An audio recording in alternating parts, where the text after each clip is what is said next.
আসসালামু আলাইকুম দর্শক। শেষ পর্যন্ত পাকিস্তান এবং ভারতের মধ্যে আক্ষরিক অর্থেই যুদ্ধ শুরু হয়ে গেল। গতকাল গভীর রাতে ভারত পাকিস্তানের অন্তত 6টি শহরে 6টি লক্ষ্যবস্তুতে হামলা চালিয়েছে। এতে মৃত সংখ্যা বাড়ছে। সর্বশেষ স্ক্রল টেলিভিশন স্ক্রলে যেটা দেখলাম 26 জন নিহত হয়েছে। অন্যদিকে পাকিস্তান পাল্টা জবাব দিয়েছে। সেই জবাবে বিপুল ক্ষয়ক্ষতি হয়েছে ভারতের। ভারতের অভ্যন্তরে কাশ্মীর সীমান্তে অন্তত 10 জন ভারতীয় নিহত হয়েছে। মোট 6টি রাফায়েল যুদ্ধ বিমান বিধ্বস্ত হয়েছে। তার মধ্যে খুবই ব্যয়বহুল বা দামি 3টি রাফায়েল যুদ্ধ বিমান রয়েছে এই 6টি যুদ্ধ বিমানের মধ্যে। এখনো পুরোপুরি চিত্রটা আসে নাই কত ক্ষয়ক্ষতি হলো দুই পক্ষের মধ্যে, কিন্তু ভারত প্রথমে আক্রমণ চালিয়েছে, যে আক্রমণের নিন্দা জানিয়েছে বলতে গেলে গোটা বিশ্ব। ডোনাল্ড ট্রাম্প, ভারতের খুবই বন্ধু হিসেবে পরিচিত, তিনি প্রথমেই বলেছেন পাকিস্তানে ভারতের এই হামলা অত্যন্ত লজ্জাজনক।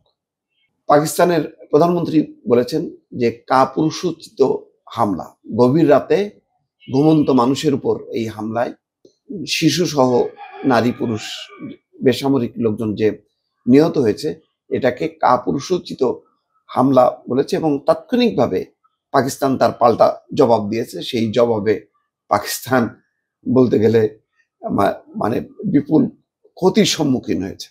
পাকিস্তানের সেনাবাহিনী দাবি করেছে তারা হামলায় অংশ নেওয়া ভারতের 5টি জঙ্গি বিমান ভূপাতিত করেছে। কাশ্মীরে ভারতীয় সেনাবাহিনীর একটি ব্রিগেডের সদর দপ্তর এবং তল্লাশি চৌকিও গুড়িয়ে দেওয়ার দাবি করেছে তারা। ভারতের সেনাবাহিনী বলছে কাশ্মীরে পাকিস্তানি সেনাদের ছোড়া গোলার আঘাতে 3 বেসামরিক নাগরিক নিহত হয়েছে। ভারতের এই ক্ষেপণাস্ত্র হামলাকে কাপুরুষোচিত আখ্যায়িত করেছেন পাকিস্তানের প্রধানমন্ত্রী শাহবাজ শরীফ। এর সমুচিত জবাব দেওয়ার ঘোষণা দিয়েছে। জাতিসংঘ ইতিমধ্যে দুই পক্ষকে সর্বোচ্চ সংযমের নির্দেশ দিয়েছে এবং প্রতিবেশী কোনো দেশই, চীন থেকে শুরু করে, কেউই ভারতের এই হামলাকে সমর্থন করেনি। যুক্তরাষ্ট্রের প্রেসিডেন্ট ডোনাল্ড ট্রাম্প ভারতের হামলাকে লজ্জাজনক বলেছেন। শিগগিরই এই সংকটের সমাধান হবে বলে আশা প্রকাশ করেছেন তিনি। সংঘাতপূর্ণ এই পরিস্থিতি নিয়ে গভীর উদ্বেগ জানিয়েছেন জাতিসংঘের মহাসচিব আন্তোনিও গুতেরেস। ভারত এবং পাকিস্তানের মধ্যে যুদ্ধ বিশ্ব নিতে পারবে না বলে সতর্ক করেছেন তিনি। উভয় পক্ষকে সর্বোচ্চ সংযম প্রদর্শনের আহ্বান জানিয়েছেন জাতিসংঘের মহাসচিব। এখন কি হবে? ভারত এই ক্ষেপণাস্ত্র হামলা চালায় গতকাল দিবাগত রাত 1টার পর। অপারেশন সিঁদুর নাম দিয়ে এই হামলা চালিয়েছে ভারতীয় বাহিনী। এর আওতায় পাকিস্তান নিয়ন্ত্রিত জম্মু কাশ্মীরের 9টি স্থাপনায় হামলা চালানো হয়। পাকিস্তানের 6টি স্থান পাঞ্জাবের শিয়ালকোট, ভাওয়ালপুর ও মুরিদকে এবং পাকিস্তান নিয়ন্ত্রিত আজাদ কাশ্মীরের রাজধানী মুজাফরাবাদ, বাগ ও কোটলি শহরে একের পর এক ভারতের ক্ষেপণাস্ত্র আঘাত হানে। ভারতের সেনাবাহিনী বলেছে তারা পাকিস্তানের সামরিক বাহিনীর কোনো স্থাপনায় হামলা চালায়নি। ভারতীয় সংবাদ মাধ্যম পিটিআই জানিয়েছে ভাওয়ালপুর পাকিস্তান ভিত্তিক সশস্ত্র গোষ্ঠী জশি মোহাম্মদের প্রধান কার্যালয়, মুরিদকে শহরে পাকিস্তান ভিত্তিক আরেক সশস্ত্র গোষ্ঠী লস্করি তৈয়বার প্রধান কার্যালয় সহ সশস্ত্র গোষ্ঠীগুলোর আস্তানায় এসব হামলা চালিয়েছে। কাশ্মীরে হামলার পর দ্য রেজিস্ট্যান্স ফ্রন্ট ওরফে কাশ্মীর রেজিস্ট্যান্স নামের একটি গোষ্ঠী ওই হামলার দায় স্বীকার করেছিল, যদিও পরে তারা অস্বীকার করে। ধারণা করা হয় এই গোষ্ঠীর সঙ্গে লস্করি তৈয়বার সম্পর্ক আছে। ভারতের ক্ষেপণাস্ত্র হামলার খবরে প্রথম প্রকাশ করে পাকিস্তানের আন্তঃবাহিনী জনসংযোগ পরিদপ্তরের মহাপরিচালক লেফটেন্যান্ট জেনারেল আহমেদ শরীফ চৌধুরী।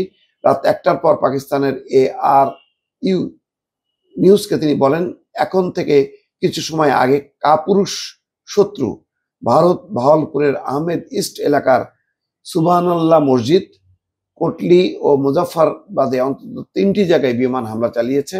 পরে অন্য এলাকায় ক্ষেপণাস্ত্র হামলা হওয়ার কথা জানায় পাকিস্তানের সেনাবাহিনী। এসব ক্ষেপণাস্ত্র ভারতের আকাশ সীমা থেকে নিক্ষেপ করা হয় বলে পাকিস্তানের ISPR মহাপরিচালক জানান। তখনই তিনি বলেন ভারতের এই হামলার জবাব দেওয়া হচ্ছে। এরপর এক বিবৃতিতে পাকিস্তানের প্রধানমন্ত্রী শাহবাজ শরীফ বলেন, কোনো উস্কানি ছাড়া ভারতের এই হামলার সুনির্দিষ্ট জবাব দেওয়ার পূর্ণ অধিকার পাকিস্তানের আছে এবং উপযুক্ত জবাব দেওয়া হচ্ছে। এর কিছুক্ষণ পর রাত 3:45টার দিকে পাকিস্তানের তথ্যমন্ত্রী আতাউল্লাহ তারার জানান, দ্রুত পাল্টা হামলা চালিয়ে পাকিস্তানি বাহিনী ভারতের 2টি জঙ্গি বিমান ভূপাতিত করেছে। এর ঘণ্টাখানেক পরে ভারতের 3য় জঙ্গি বিমান ভূপাতিত করার খবর দেয় পাকিস্তানের রাষ্ট্রীয় টেলিভিশন পিটিভি। বলা হয়, ভারত নিয়ন্ত্রিত কাশ্মীরের অবন্তিপুরার 17 নটিক্যাল দক্ষিণ পশ্চিমে ভারতের আরেকটি রাফাল যুদ্ধ বিমান ভূপাতিত করেছে পাকিস্তানের বিমান বাহিনী। এর মধ্যে পাকিস্তানের নিরাপত্তা বাহিনী সূত্রের বরাত দিয়ে দেশটির সম্প্রচার মাধ্যম জিও নিউজ জানায়, পাকিস্তানের সেনাবাহিনী ক্ষেপণাস্ত্র হামলা দিয়ে কাশ্মীরের নিয়ন্ত্রণ রেখার ধুনদিয়াল সেক্টরে ভারতীয় সেনাবাহিনীর একটি ব্রিগেড সদর দপ্তর গুড়িয়ে দিয়েছে। ভোর 4টার দিকে পাকিস্তানের সেনাবাহিনী ভারতের ক্ষেপণাস্ত্র হামলা 8 জন নিহত, 35 জন আহত, 2 জন নিখোঁজ হওয়ার কথা জানায়। এর 1 ঘন্টা পর পাকিস্তানের প্রতিরক্ষা ও তথ্যমন্ত্রী ভারতের 4র্থ এবং 5ম জঙ্গি বিমান ভূপাতিত করার কথা জানান। পাকিস্তানের সেনাবাহিনী বরাত দিয়ে বার্তা সংস্থা রয়টার্স জানান, ভূপাতিত করা 5টি ভারতীয় জঙ্গি বিমানের মধ্যে 3টি রাফাল, একটি রাশিয়ান SU-30 আর একটি MiG-29 জঙ্গি বিমান। পাকিস্তানের সেনাবাহিনীর একজন মুখপাত্র রয়টার্সকে জানান, পাকিস্তানে হামলা চালানোর পরই এসব ভারতীয় বিমানকে ভূপাতিত করা হয়। যুদ্ধ বিমান ভূপাতিত করার বিষয়ে ভারতের কোনো বক্তব্য পাওয়া যায়নি। এটা হয়ে থাকলে তা কয়েক দশকের মধ্যে ভারতের সামরিক বাহিনীর জন্য সবচেয়ে বড় ক্ষতি। ভারত চুপচাপ হয়ে গেছে, মানে এত বড় প্রথম ধাক্কায় তাদের 5টা মানে যুদ্ধ বিমান নাই, এটা খুবই লজ্জাজনক ব্যাপারটা হয়েছে। যাক, দেখা যাক এখন কোন দিকে দাঁড়ায়। তবে মসজিদে হামলা চালানো, সেখানে 4টি হামলা হয়েছে, 5 জন নিহত হয়েছে। এটা নিশ্চয়ই পরবর্তীতে জানা যাবে যে আরো ঘটনার ভয়াবহতা। দর্শক ভালো থাকবেন, আল্লাহ হাফেজ।